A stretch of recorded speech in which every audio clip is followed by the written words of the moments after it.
Rekan-rekan mahasiswa, pernah nggak melihat bagaimana sebuah mesin mobil itu bekerja? Atau turbin pesawat terbang yang mengkonversi bahan bakar menjadi energi mekanik yang digunakan untuk menggerakkan mobil atau mendorong pesawat terbang. Fenomena-fenomena tersebut taat pada hukum termodinamika, yang bagaimana mesin tersebut mengkonversi energi yang terkandung dalam kimia bahan bakar dan menjadi energi mekanik. Tapi kan juga ada yang terbuang ke lingkungan. Untuk hukum-hukum termodinamika akan dibahas oleh Pak Bayu, rekan saya di Laboratorium Teknik Mesin Unima. Oke, rekan-rekan mahasiswa, sebelumnya sudah ada beberapa pertanyaan kan yang memantik pasti rasa ingin tahu dari rekan-rekan mahasiswa semua.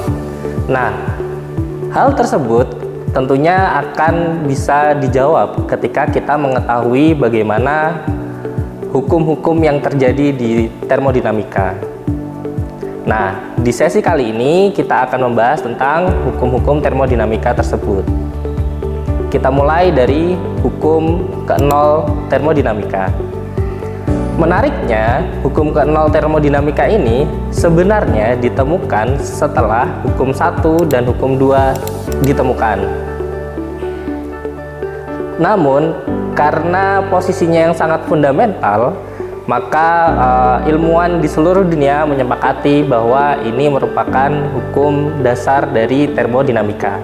Nah, bagaimanakah hukum ke-0 termodinamika itu bekerja? Jadi, jika suatu sistem A memiliki kesetimbangan terhadap sistem B dan sistem B memiliki kesetimbangan terhadap sistem C, maka dapat disimpulkan bahwa sistem A dan sistem C memiliki kesetimbangan yang sama. Contoh yang lebih mudah adalah ketika kita menggunakan termometer raksa,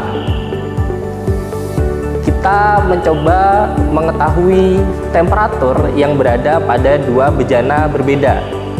Nah, bejana A diisi oleh kopi dengan temperatur tertentu, dan bejana B memiliki ada teh dengan temperatur tertentu. Ketika termometer raksa kita masukkan ke dalam bejana A, dia akan naik ke suhu tertentu, ke temperatur tertentu. Nah, ketika temperatur tersebut berhenti, itu menunjukkan suhu yang ada di bejana A. Nah, namun ketika kita pindah termometer tersebut ke dalam bejana B, menunjukkan temperatur yang sama, nah maka kita dapat menyimpulkan bahwa temperatur dalam bejana A dan juga bejana B itu adalah sama, dan energi dari dua bejana tersebut tidak dapat berpindah. Seperti itu. Selanjutnya kita akan membahas tentang hukum termodinamika pertama, di mana pasti rekan-rekan sangat familiar dengan hukum ini, yang biasa kita sebut sebagai hukum kekekalan energi, di mana energi tidak dapat dimusnahkan atau dihilangkan, tapi energi dapat berubah bentuk.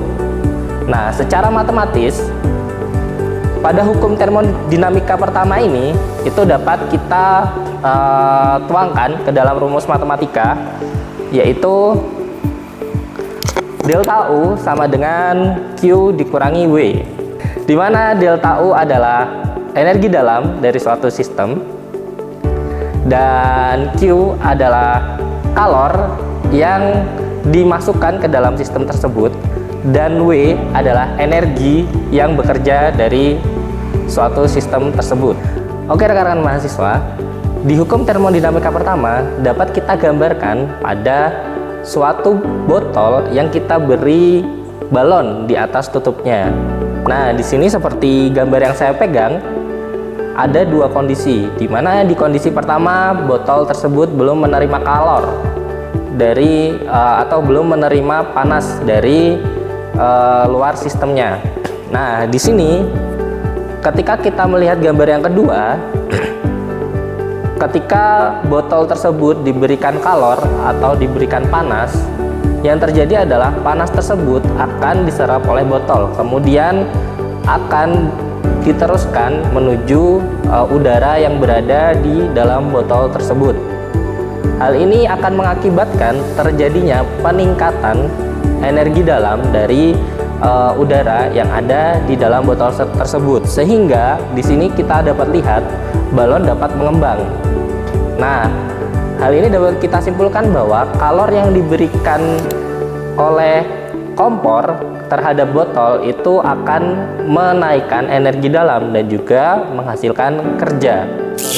Oke rekan-rekan mahasiswa, selanjutnya kita akan membahas hukum termodinamika kedua, di mana pada hukum termodinamika kedua ini membahas tentang arah perpindahan energi yang terjadi pada suatu sistem.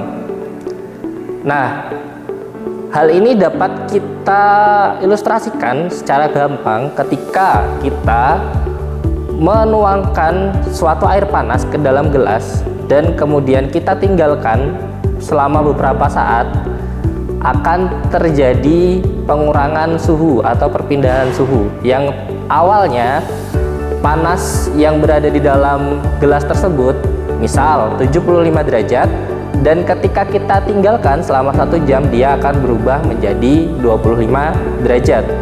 Nah, hal ini terjadi karena suatu proses di alam dapat kita sebutkan, yaitu karena adanya suatu entropi. Oke, apa itu entropi? Dalam termodinamika modern, entropi bisa kita sebut sebagai ketidakteraturan dari suatu partikel. Atau lebih dalam lagi, kita bisa menyebutkan bahwa adanya banyak kemungkinan yang terjadi dalam suatu partikel di dalam keadaan mikroskopisnya. Nah, hal ini bisa kita amati secara matematis seperti yang dituliskan oleh Boltzmann dalam persamaan matematisnya, yaitu di mana Boltzmann menyebut dalam persamaan matematisnya bahwa entropi merupakan keadaan di mana konstanta Boltzmann dikalikan dengan ln W. W di sini berlaku adalah kemungkinan mikroskopik yang terjadi di dalam suatu partikel. Kalau kita lihat lebih jauh, seperti yang tadi saya gambarkan dalam suatu balon, hal ini dapat kita gambarkan pada kondisi di mana ketika botol yang ditutup balon tadi itu kita panaskan dan udara di dalamnya terjadi gerak acak tak beraturan. Jadi kita tidak bisa tahu partikel udara yang mana dia bergerak ke arah mana. Misal partikel A akan bergerak ke arah kiri, kanan, dan seterusnya, itu kita tidak bisa memprediksi. Nah, di sana Boltzmann menggunakan persamaannya untuk mengukur ketidakteraturan tersebut. Nah, oke rekan-rekan, selanjutnya kita akan membahas hukum ketiga termodinamika. Hukum ini membahas apa sih yang akan terjadi nanti ketika suatu sistem atau suatu partikel mendekati suhu 0 mutlak atau 0 derajat Kelvin. Ketika kita konversikan ke dalam Celcius, bisa kita sebut 273 minus derajat Celcius. Nah, apa yang terjadi ketika sebelumnya kita membahas terkait entropi adalah gerakan acak, di mana ketika udara dipanaskan kita tidak dapat memprediksi dari letak partikel-partikel udara tersebut.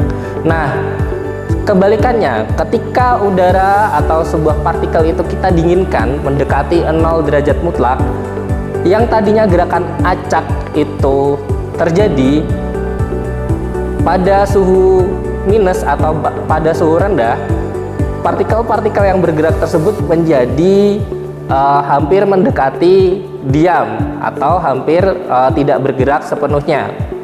Walaupun ketika kita amati secara mikroskopik mungkin mereka bisa bergetar sedikit ke kiri dan ke kanan, namun tidak sebesar yang ketika kita memanaskan udara tersebut. Nah, lalu bagaimana kita dapat mencapai suhu 0 derajat Kelvin atau suhu 0 mutlak? Tentunya kita memerlukan energi yang besar untuk mengeluarkan atau menurunkan suhu tersebut, sehingga para ilmuwan hingga saat ini masih belum bisa mencapainya. Oke rekan-rekan, jadi dapat kita simpulkan bahwa di hukum ke-0 termodinamika, temperatur itu dapat kita ukur karena adanya kesetimbangan termal. Dan di hukum pertama dapat kita ketahui bahwa energi itu tidak hilang, melainkan dia akan berubah bentuk. Kemudian di hukum termodinamika kedua kita dapat menyimpulkan bahwa energi itu tidak dapat sepenuhnya kita konversi karena adanya entropi yang terjadi pada suatu sistem.